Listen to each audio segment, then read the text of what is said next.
Good morning, friends and enemies. If you are loaded with third and fourth round rookie draft picks in your upcoming Dynasty rookie drafts, this is the video for y'all because I'm going through my 5 favorite sleepers, 5 favorite players whose current ADP in rookie drafts are outside of the first 2 rounds. So we're talking about only third and fourth round players. ADP brought to you by Keep Trade Cut, Fantasy Calc, and Sleeper, a combination of those 3. So anyone not being picked in the first 2 rounds, probably heard the names of all these players at this point. But guys, we're 40 days out from the NFL draft.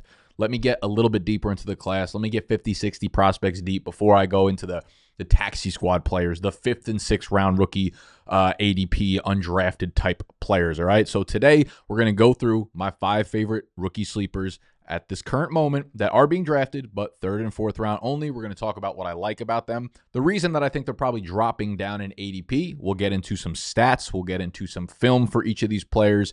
And by the end, maybe you will jump on thy bandwagon. And if you do so, please make sure you hit the button that looks like this. Subscribe to the channel if you are new. And let's jump in.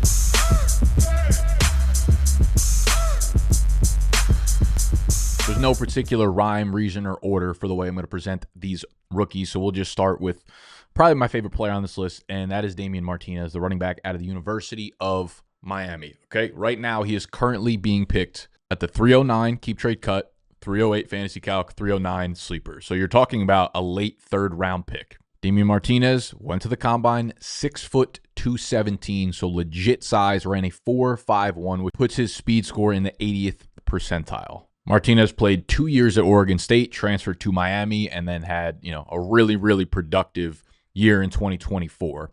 When we're looking at the stats, I mean, his PFF rushing grade, 3rd highest in the country behind only Ashton Jeanty and Cam Scatabo. 4.51 yards after contact per attempt behind only Ashton Jeanty in the entire country. His overall elusiveness rating is right behind Caleb Johnson and Omarion Hampton. He is an angry runner with some legit wiggle too. Like, he is going to run through your face, almost in the way that like Pacheco runs or James Conner runs. And I think you'll hear those comps pretty often here. And the biggest concern I have for Damien Martinez is that he's just in the wrong place at the wrong time. I mean, part of this running back class, because it's so deep, I'm a little nervous that he falls into day 3, right? Round 4, maybe even a round 5 type back, which I think someone will get a steal from, but it's also hard to bet on the upside of a player who gets day 3 capital. That being said, though, it's not a total death blow given the fact that, like, we look back at last year's class and the 2 like real breakout rookie running backs were both day 3 picks in Bucky and Tyrone Tracy. So I'm not overly concerned about it. Would love to see day 2 capital if he could sneak in there. But what I love more is his film. All right, let's jump into a game against Louisville here. Again, he's on the University of Miami. He's the back in the backfield here. One of the things I really like about Damien Martinez is his instincts within the pile, right? He's a bigger dude, 217, so nearly 220 pounds. He's got a lot of patience for his size, and he's also really good at finding a hole and getting small within that hole, which is not something to be taken for granted as a bigger back. So we'll see. He's out of the shotgun here. He takes the draw, finds a little crease, runs ahead for about 9 yards. So he gets the handoff. He sees his blocker here, has leverage going that way. Now, there could be a hole opening up here, but he's also kind of seeing this guy gain leverage inside. This guy is now starting to gain leverage that way, so he's patient. He sees both D-line guys collapsing. The guy on the edge is sticking to the edge, so he now sees, with this guy kind of peering down on him, this hole open up here. He gets small. You can see he covers the ball to make sure he protects from contact. Gets really tiny in between this hole. Gets an arm on him. Bang. He says, "Get off me." He's getting hit backwards. He's still running an extra 6 yards after that play. So again, for someone his size and that runs as powerful as he does, he's still like very intelligent, and I feel like he has a really good mixed balance of when he should use agility versus when he should put his head down and just truck through guys. And we'll see that a little bit on this play here, or his decision-making of between the 2. So again, he's in the backfield here, takes the carry up the middle. We'll show it from the all-22 angle, obviously. Picks up, about 6 yards there. So he takes the handoff here. Now, this play is designed to kind of choose between the 2 holes here. You see the double coverage on this lineman here. So this hole starts to open up, but he does see the linebacker obviously kind of converging down here. And he could explode through that hole and just put his head down and probably grab 2 or 3 yards that way because he's got a decent amount of momentum. But instead, he uses his agility again. He sees this cutback lane over here, right? He's not seeing a cutback lane and going fucking all the way outside here or going all the way outside here. He sees this one open up at the last second, and he's able to, given his lateral quickness, get to that hole.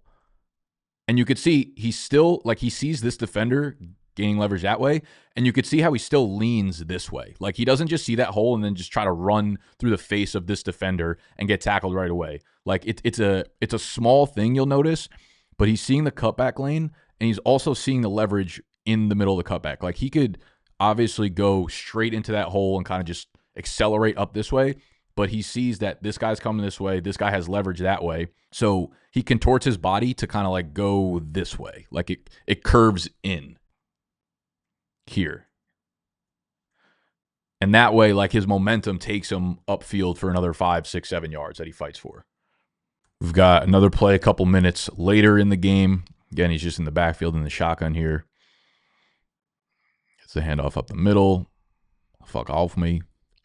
Let me carry you like a child, about 13 yards. Yeah, looks really cool on paper. Again, he gets the handoff here, and there are two swinging players here, so there's a lot of commotion going on in the backfield. Making that split decision it's a tough call for a running back. He sees these two linemen kind of just like bust through. He knows he's got to get out there and follow his lead blockers. Has no problem getting lateral there. As soon as he takes a lateral step, like, sure, RJ Harvey's ass would have went, boop, let me try to go all the way around and just pray there's not an edge defender there.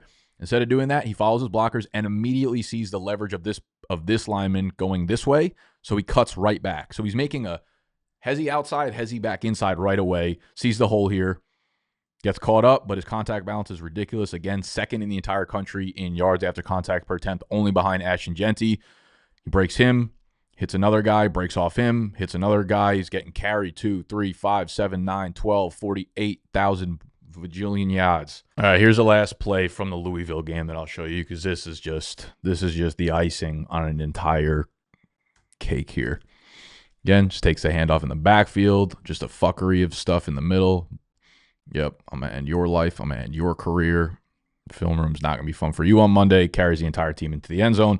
Again, just takes the handoff in the backfield here. Hole develops in the middle right away. Sees his leverage. Uses a couple like hezzy steps to move the defenders in the way that he wants. Gets really small in between this hole again.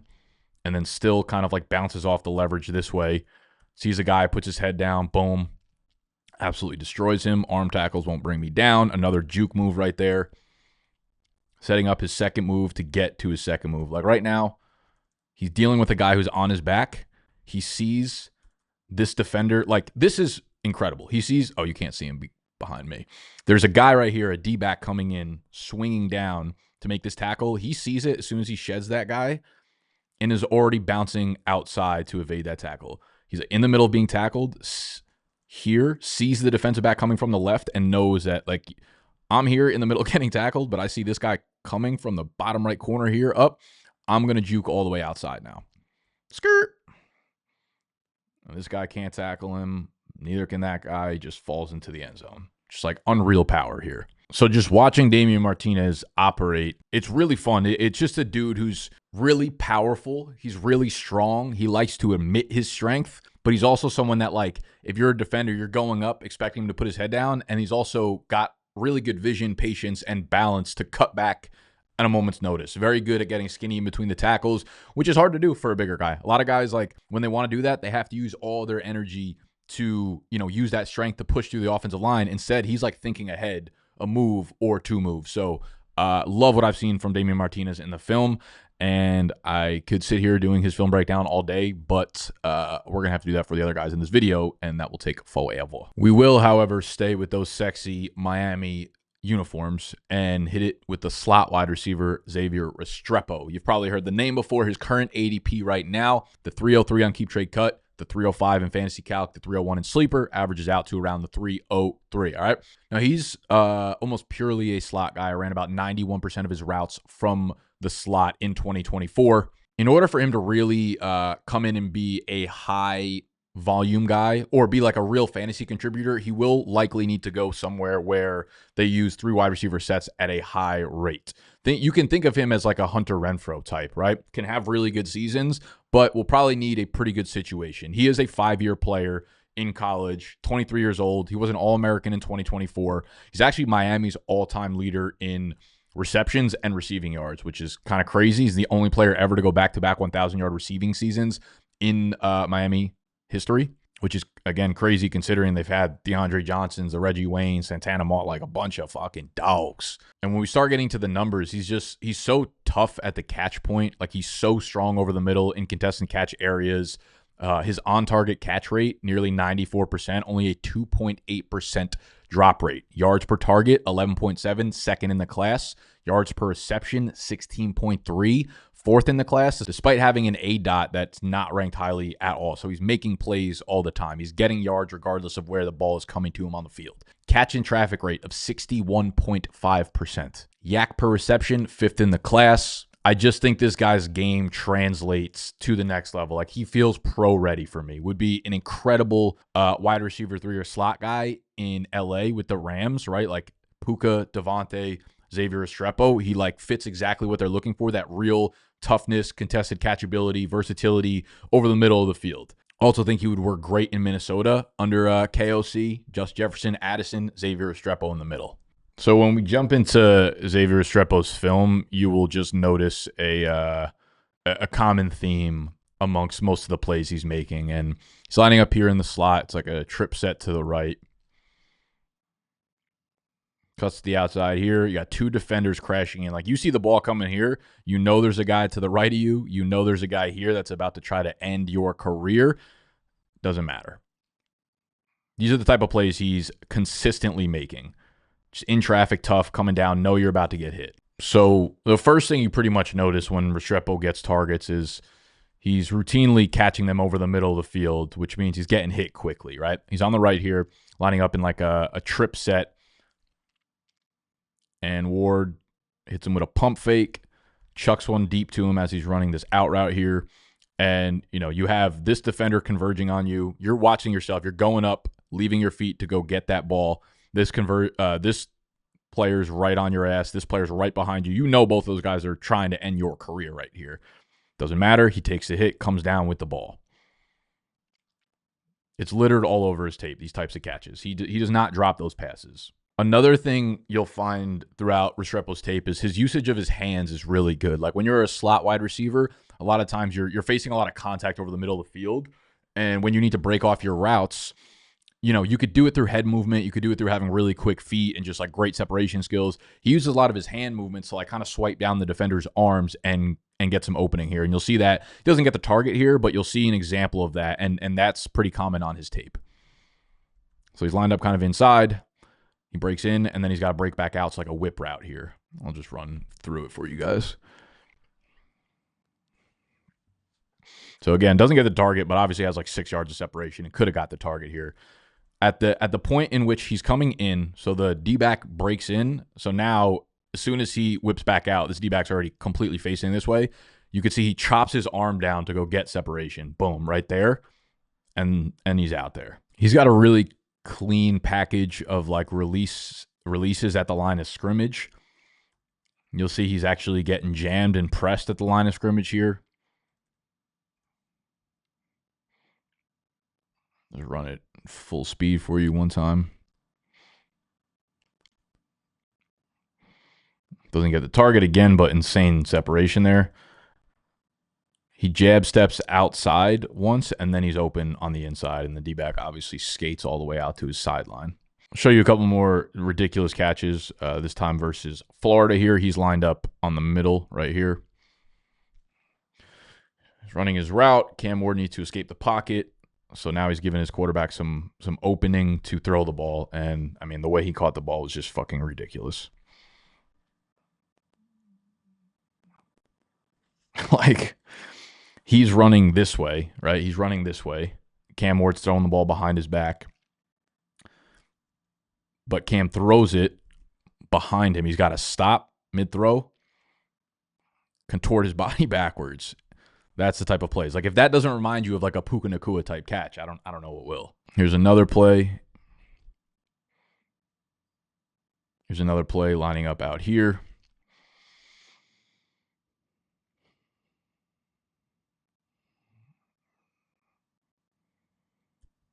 It's right here. Outbreaker. Again, just this guy's literally living on his hip. Has like a hand on his hand. Could easily swat that down, but Restrepo comes down with it. Again, that's just what he does. Like his contested catchability is probably his strongest asset as a receiver.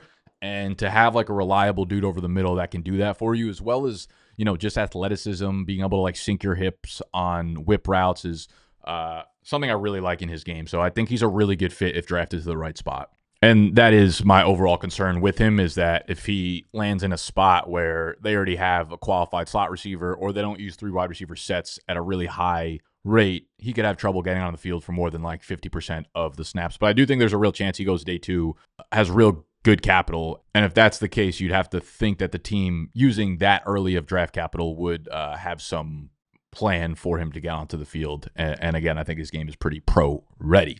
Let's move back to the running back position. Player number 3 on this list is Bhayshal Tuten, Virginia Tech running back. Okay, his current ADP right now, he is the 312 on Keep Trade Cut, 307 fantasy calc, and the 505 on Sleeper. I don't know what the fuck Sleeper's out here doing, what kind of drugs they're on right now, but that averages out to around the 404. If you take Sleeper out of the equation, you're still looking at like the 39, the 310, so a back end 3rd round pick. Most people at this point know Bhayshal Tuten, 5'9", 206, so he's kind of on the smaller-ish size, but his BMI, 5'9", 206, is still in the 60th percentile. He had like an elite combine, ran a 4.32, speed score is crazy, burst score is crazy. So when you look at who he is as like an athlete, there are no questions about it. His stats are incredibly strong too. 4.4 yards after contact per attempt, really highly ranked despite, again, coming in around 205 pounds. His 34.4% broken plus missed tackles forced per attempt, number 1 in the class, ahead of Ashton Genty. His elusiveness rating per PFF, 143.2.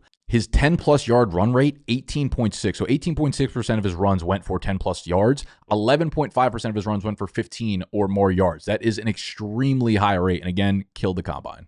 So with 4.32 speed, you know, you're expecting incredible breakaway runs. So just to talk about what I saw on film, I would say, to be honest with you, like, yes, he has really, really crazy breakaway speed. I don't know that I saw it as often as his combine numbers say. When I look at him, I kind of see a style similar to Kyron Williams, where when you're watching, you know, you don't see a player that's crazy, overly explosive, but he runs with a lot of power in between the tackles, despite having a smaller frame, has really good wiggle, able to get in between his blocks. I do think a couple of concerns I have with Tuten is, one, I think he's a little bit impaired in terms of vision. I think it definitely improved. The more tape I watched of him, the more I liked him. But I saw a lot of questionable decisions. I saw at points a lack of creativity where I'm like, you're so athletic and there are 2 holes to choose from. One, which I think you can make the play. The other, you're kind of just like taking defeat here a little bit, maybe following the play. And I thought I saw a little bit of a lack of creativity and a little bit of vision questions, I would say. But then, you know, we have runs like this where, you know, he's in the backfield. This is a game against Boston College here. He's in the backfield.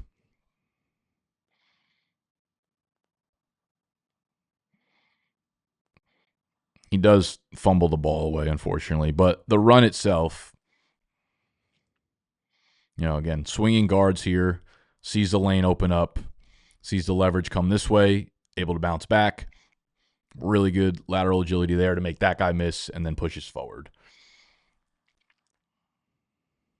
I think it's 2 plays later. He takes a handoff in the backfield here.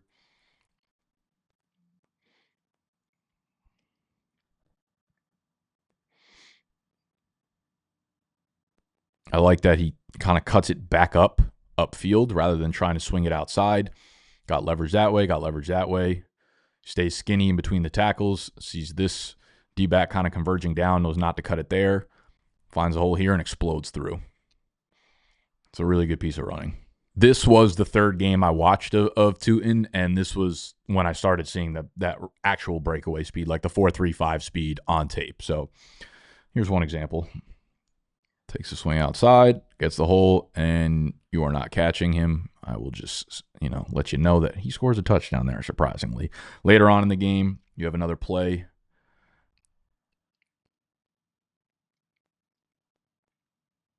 Not that play I'm even referring to, but the next play. Takes the carry to the outside, sees a hole, cut back, and he's gone. So he has that explosive nature to his game where if you give him a hole, like, he's out here. You know, that's good running. That's just good classic running there. Got his game versus Rutgers. He's in the backfield here. This is an outside sweep. And I love when, like, a really athletic back doesn't feel like he always needs to beat everybody to the outside. Like, this is an outside design play, obviously, and you have this blocker coming down, so he can't cut back inside. So he's got to beat those guys to the outside. But when he sees this second defender here, he doesn't say, I'm faster than you, I'm going to beat you to the outside. He actually cuts back inside, makes that guy miss. Then he realizes, okay, you're a linebacker. I could beat you to the outside. And then he picks up, like, those extra 7 yards. Nothing that gets me harder than a really fast fucking running back not cutting it to the outside, i.e. Jalen Wright. Yeah, there's just a decent amount of plays, you know, on his film like this where you're kind of just watching and you're like, what's happening right now? Why is he still going? How is he still going? How did he get there? Yeah, he might have a little bit of a fumbling issue. Obviously, just fucking massive gap, but he's going to hit that. You're not going to take him down and just kind of steamrolling ahead. So with Tuten, similar to Damien Martinez, you know, one of the concerns is that, like, despite the elite combine and playmaking ability, there's a real chance he ends up falling into day 3, such as why his ADP is into the 3rd and 4th round right now, and was relatively unknown prior to the combine. But the combine was elite, really good production in college, and the advanced analytics are phenomenal. You know, elusiveness, explosiveness, all that stuff looks really, really, really good on paper. So a cool landing spot would be cool by me. All right, we'll move to number 4, and that is Jack Bech, the wide receiver out of TCU. A lot of hype at the Senior Bowl. He is currently going pick 38, keep trade cut, pick 34, fantasy calc, pick 40 for sleeper. So you're talking about the 402, the 310, and the 404, right at that border of the 3 and 4 round mark there. So barely sneaking into the 3rd round, 6'1", 214. That is a sturdy outside wide receiver. This dude, again, he doesn't drop balls. A 1.6% drop rate, which is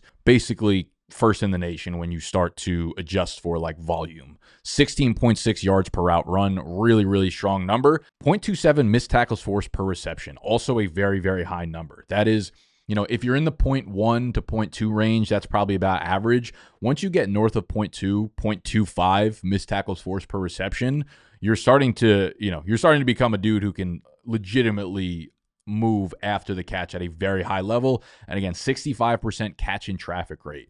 So not only not dropping balls near his way, but he's catching the tough passes too. Some interesting stuff about Jack Bech is now he's graduating from TCU, or he's coming out into the NFL draft from TCU, but he actually went to LSU first, which in itself is impressive. If you're a wide receiver and you go to LSU, you're the top of the cream of the cream here. As a freshman, he caught 43 passes for 489 yards. You know, maybe on paper, on the surface, doesn't sound that impressive, but it's impressive when Brian Thomas Jr., Malik Neighbors, Kayshon Boutte, Mason Taylor were all there. And BTJ and Malik Neighbors were both freshmen at the same time Jack Bech was, and he led the team. Jack Bech led the team with 43 catches that year. So we're going to start with some game film against Baylor here. Bech is, big body receiver, like I said, 6'1", 215. Loves to use his upper body strength to, like, gain separation on breaking routes. So you'll see him run here. At the top of the route, he just pushes off the defender to kind of grab some separation. Quarterback ends up scrambling around, throws a bad ball to him, but that's neither here nor here. Later on, you can see he's got man coverage at the top of the screen.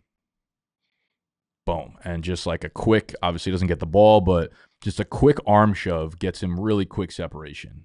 Just like throws the D-back 5 yards off of him. He knows he's big, and he knows he can use that size. This was a good play by him. One that the camera kind of cuts off, but you can kind of piece it together. He runs an out-breaking route, and he shoves the defender off him about the 3-yard mark, which is where he gets separation. If you kind of watch the top of the screen up here, like really intently, you'll kind of see it happen. You'll see the defender get pushed off, which leaves him wide open. Can't really see it on the playback, but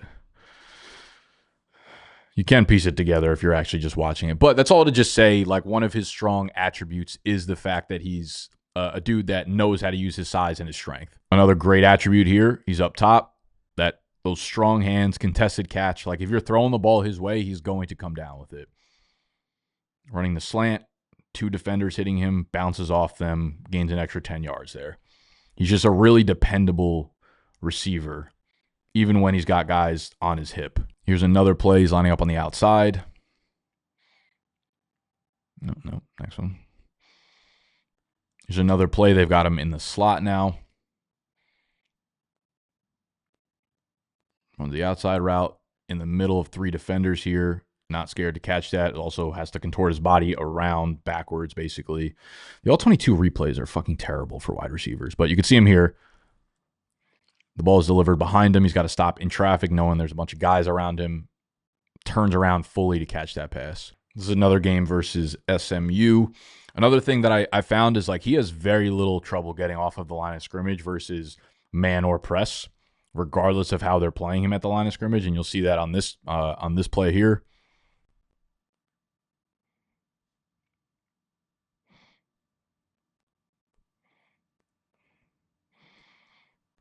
Like he's not overly fast, but he doesn't have trouble using his hands, using his size, using his anything really to just get open and get scrappy. Watch this play here. Again, man right at the line of scrimmage. The outside jab step, the inside step, bang. Another bounce off, get off me again. There's another quick inside slant. Like his yak, again, it's not flashy, but it gets the job done.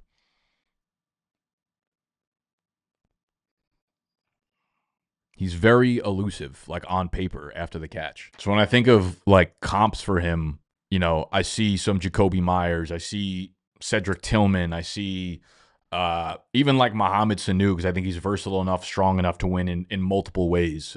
So I think he could be a really, really good piece. He's another guy that kind of fits, you know, I keep using the Rams as a team that would make sense for a third wide receiver. He's another dude that let him run routes over the middle, let him run routes outside. He's going to be really good in pass blocking or run blocking, I should say, which fits into that offense. And then the last dude I want to talk about, who you guys have heard me talk about in pretty much every rookie video up to this point, is Jayden Higgins, the Iowa State wide receiver. Current ADP on Keep Trade Cut, he's the 305. On Fantasy Calc, he's the 302. And on Sleeper, he is the 402. 6'4", 215. Big, long, lean, 4.47 40-yard dash, 94th percentile speed score, 87th percentile burst score, 92nd percentile catch radius, 129 targets this year, 87 catches, 1,185 yards, a 2.2% drop rate. You're going to find a common theme amongst the receivers that I like. I like when wide receivers catch the ball. 3.15 yards per route run versus man coverage, one of the stronger numbers in this class. He's virtually in the top half of most statistics in this class. I could see him being a really good fit in Seattle. I talked about it on yesterday's or earlier this week's mock draft. I did a 3-round rookie mock draft if you're interested in seeing that. Seattle's a good fit because they have JSN and Cooper Kupp, who are really good on the inside. Higgins has versatility, but he's obviously, I think, with that size, 6'4", 215, best utilized on the outside as a real X receiver. Seattle's a really good fit. I think Green Bay would be a phenomenal fucking fit because they've got Jayden Reed. Behind him, they got Wicks, who can't catch the ball. Christian Watson tore his ACL at the very end of the year, so he's likely to miss most of 2025. I think Higgins would be a perfect spot start in Green Bay. So we're going to jump into some film against Arizona State. He's on the exterior here. One thing I just, want to highlight is like how smooth he is for how big of size that his frame has. So he's got man-on-man coverage. He's got a win on an in-breaking route here, and the foot quickness. I mean, just look how quickly this happens. Like the one jab step outside, doesn't get the target. Again, this is what happens. This is why we watch film, because if you're just looking at stats, you don't see, how good a player is outside of every time he's getting targeted. But the quick jab step outside hits him to get open on the slant inside, and it's just a really nice release package. The very next play, he's on the outside again. It's a nice catch here from him. He's running, obviously, kind of like a rounded route here.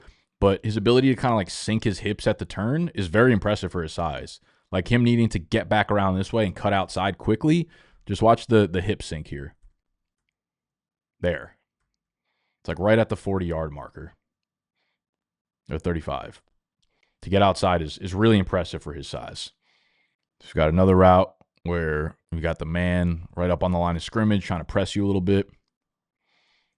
Has no problem. He has no problem. Obviously, this is a weird design because you've got the other defender kind of running into him, but clearly he gets separation quickly on this route. Like, you'll see him use his hands at the line of scrimmage, jab step inside, hands to get past him, and he's blown by. At that point, you have separation. As long as you give him a good ball, he's going to catch it in the corner there, which is what he did. Another thing I see on his tape a lot is his ability to like use his like a nice head whip to kind of fool the defender. So you'll see at the top of the route here, around the 43-yard marker, I think. He's down here. Inside, whip outside. And the separation's insane. Obviously, the ball doesn't actually come, but the head whip at the top of the route is really fucking smooth. Just watch this in real time.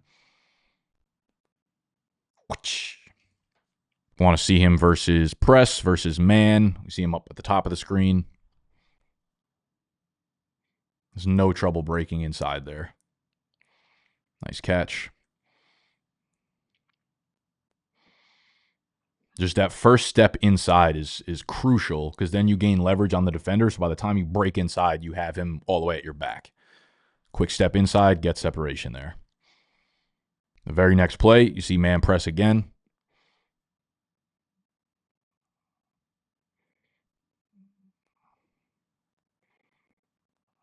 Beautiful catch in traffic. Doesn't gain a ton of separation for sure, but he does get enough to where the guy can't jam him at the line of scrimmage. He wins that outside leverage. Quarterback, bad ball, honestly. He should have hit him on the back shoulder, and he would have had perfect leverage there. Like, that's kind of how you run that route, but he threw it inside, still has really strong hands to catch that ball. A couple plays later, he's on the outside up here. Again, inside jam, just absolutely wide open. Doesn't get the ball to him, but like as you can see, that's a touchdown with any normal quarterback. Watch this in real time. The separation he gets on the in-breaking route here on a slant. Just man-on-man coverage, beat your guy. Skirt. It's a bad ball. Just super strong hands, really good body adjustment when the ball's in the air.